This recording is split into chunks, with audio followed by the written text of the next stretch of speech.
To do tibia internal rotation, pails and rails, you want to just find a position where you're comfortable enough to get your heel on the floor and where you can find that bit of internal rotation that you have access to.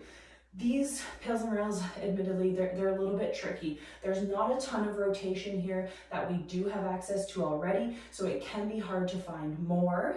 And we do have our ankle coming into play here because it's pretty hard to block off the tibia. We're actually going to have to block our ankle off for this exercise, which means we have to really focus on the ankle stability and not letting that ankle try to feed into more rotation that's not coming from the tibia. We really want to focus on that middle toe staying in line with the shin and allowing only that tibia to rotate.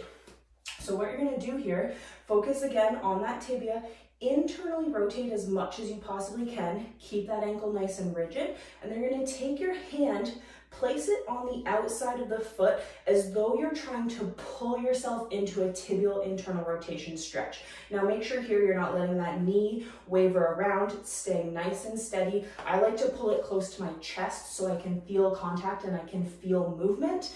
If that's unavailable to you, you can always just place the other hand there to make sure you're not allowing it to move around. So again, we're trying to basically pull that ankle into a little more stretch for the tibia. So the ankle's staying sturdy and we're pushing into as much tibial rotation as we can. The Pails effort here is going to be externally rotating the tibia. So we're going to take our locked ankle and try to push into our block hand.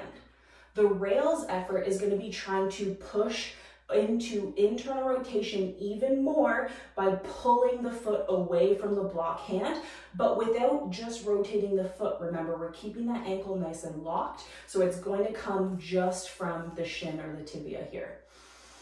Take a good breath in.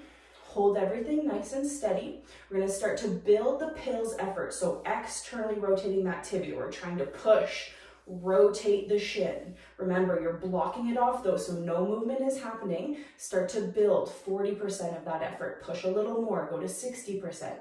Push to 80%. Keep trying to rotate. Find your greatest, safest effort and just keep trying to externally rotate that tibia.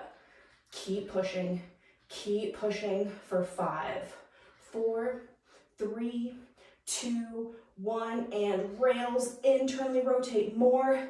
Take a look at your shin, try to make sure that's what's trying to move. The foot's not trying to do any more. It's all coming from this shin up here. Keep pushing, internally rotate for 5, 4, 3, 2, get heavy in this block hand. Try to reset your stretch there.